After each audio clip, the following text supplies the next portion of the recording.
Ladies and gentlemen, make sure you are following us on Apple Podcasts and Spotify. Give us a 5-star rating. It massively helps us out. Enjoy.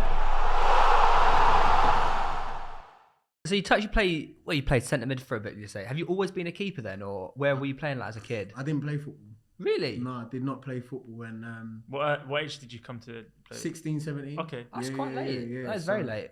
So none of my friends were footballers. So like up until I'll probably say like Andrew was Donny, obviously Don Strapsy was the best footballer out of all my friends.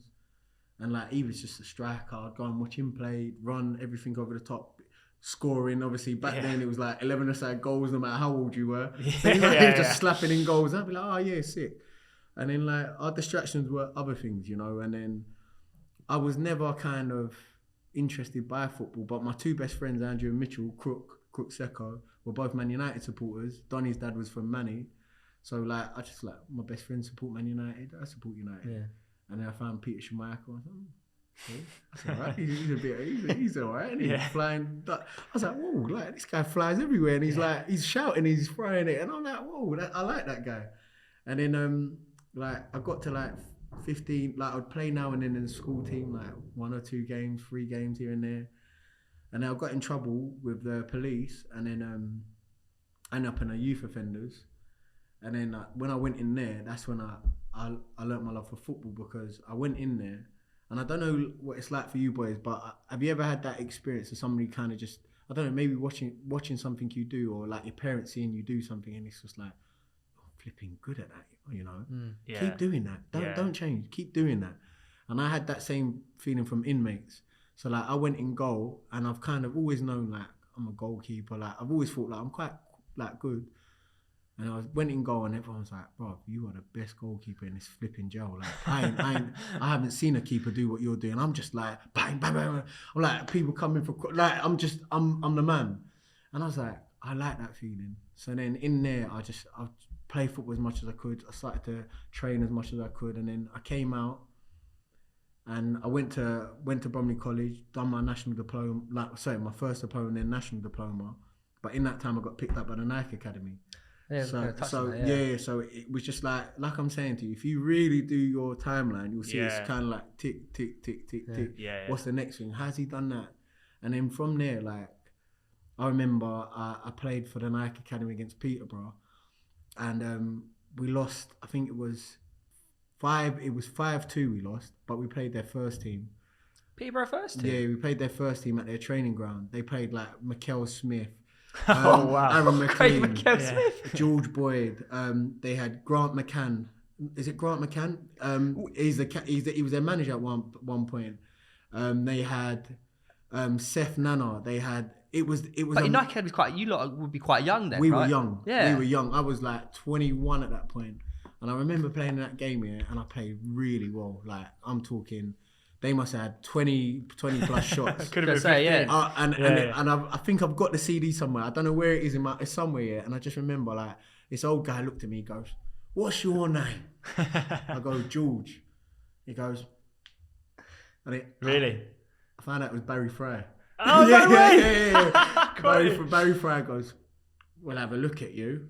Like I didn't know that he was saying That's that a good to me. Barry Fry impression, by the way. Yeah. Solid. So then I remember going, like, all the boys in the coach were like, "Bro, you know you're sick." I was like, "Appreciate it." Like, that's how I am. I'm like, I can't take compliments too much. It's like in one ear, out the other. I remember being on a coach here, and then like the Nike Academy coaching staff were like, "George, come to the front." I was like, so this is like, I'm obviously young, and I was just thinking like, all right, cool. So I've come to the front, and like, they want you on trial. They want you then in, and there, they want you in. You're coming back to Peterborough. And this is how mad it is, yeah? So because I didn't know anything about football, I didn't know there was anything outside the Premier League. Really? Like the Championship. I didn't know about League One. I didn't know about League Two. So like I've gone, oh sick, like Peterborough. Like for me it's Peterborough, I don't know. Yeah. So then I've gone back, and I've told obviously my dad and my brothers and that and my sister. And then I've gone back up on the train, and I've walked through the town centre, and I'm seeing the faces I've just played against in the windows. Is that nuts? Wait, that's the team. Yeah. And then I go to, it's not called London Road. I forgot what the name of their stadium is called. And I've gone to a stadium, I've had the tour, and I was like, oh my days, George, this is a flipping... Real stadium. It's a flipping stadium. Yeah. Like, this is my...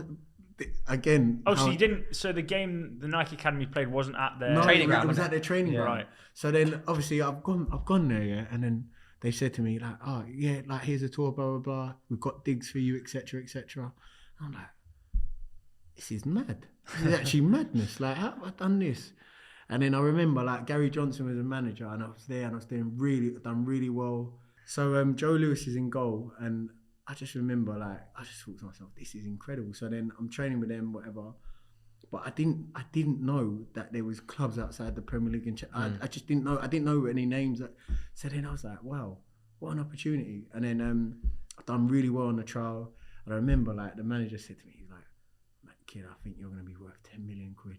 Oh my days. What? I was like, I can't hear this. I've just done that one, yeah. It's like, you're fantastic. He said, we're going to get you back in. He got the sack.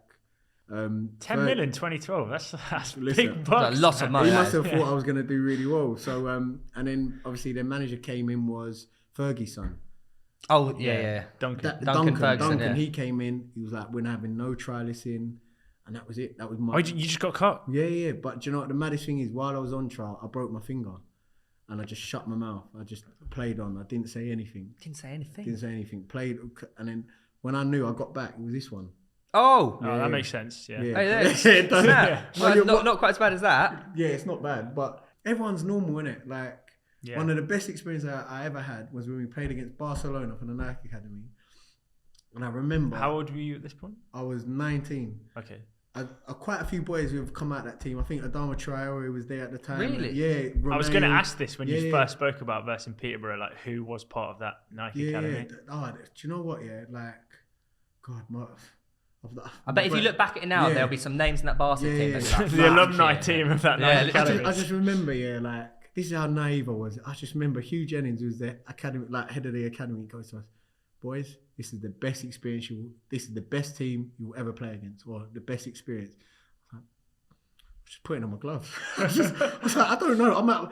And now I realise how big Barcelona is. I think to myself, Jules, what an experience you had. Oh yeah, because where did you play? I was in goal. No, as in whereabouts? At their place. You know, they got the stadium, the other one. So not the main stadium. It was on at their training ground bit. And I just remember thinking, You know, you just take a minute, like, okay. Yeah.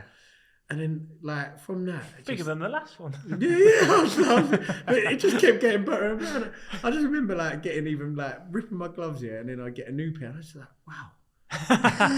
Like, this is madness. You start doing it on purpose. Yeah, all of a sudden, can I get another pair? Everything happens for a reason. I always said to myself, like, if I had gone from being in the youth offenders and signing a pro, that would have been an incredible story. But SC Dons wouldn't be what SC Dons is now. Yeah. Because Big G wouldn't have been on this journey. So, like, it's just circumstance, just working in your favour. But, I don't know, man. Football, we've rambled on, ain't we? You asked me where I see myself in SC Dons. That's what we do, mate. Yeah. Like, it's just, I see incredible things happening, and I know we're going to continue working hard. And I'll continue to work hard because I think the one thing I know how to do is win. That's what I'm good at. Like, I might not be the most organized, but I can win. I find a way to win no matter what, always.